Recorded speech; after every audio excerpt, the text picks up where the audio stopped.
Shkenca thyen një tjetër kufi të verbrit shohin sërish fal një mikročipi, një implant elektronik i holl sa gjysma e fijes së një floku të njeriut, i cili është vendosur në sytë e pacientëve të verbër në Mbretërinë e Bashkuar, ka ndihmuar në rikthimin e shikimit te këto pacient, duke bërë të mundur që ata të shohin sërish.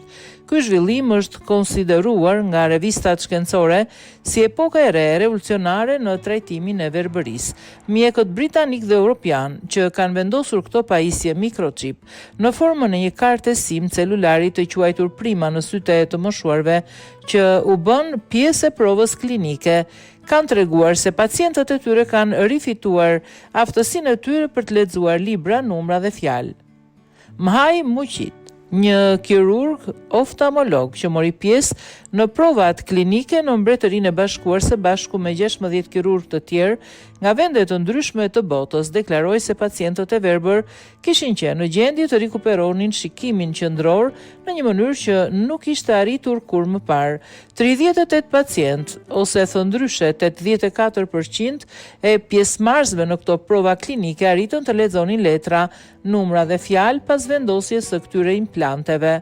Pacientë të cilëve ju vu ky mikrochip, apo thëndryshe, implant elektronik, ishin kryesisht të prekur nga degenerimi makular, i cili është shkaku kryesor i humbjes së shikimit tek personat mbi 50 vjeç. Shumica e personave të prekur nga këto simptoma humbin pjesërisht shikimin qendror dhe në disa raste situata përkeqësohet deri në humbjen totale të shikimit pasi që lizat në makul shkatrohen.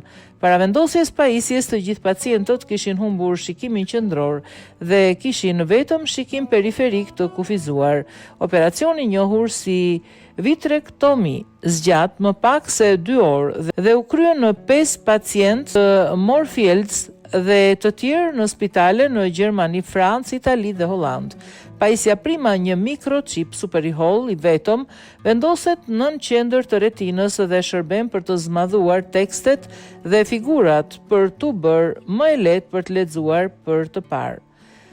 Të gjithë pacientët që kryejnë këtë ndërhyrje mbajnë gjithashtu syze dhe çanta për të fokusuar dhe skanuar objektet që duan të lexojnë. Këto syze projektojnë përmes rrezeve infra të kuqe mbi çip vizualisht atë çfarë duhet parë. Pasi qipi aktivizohet nëpërmjet edhe inteligjencës artificiale, njësia e mikrochipit konverton informacionin në sinjale elektrike që kalojnë në qelizat e retinës dhe më pas drejt nervit optik që e çon atë drejt trurit.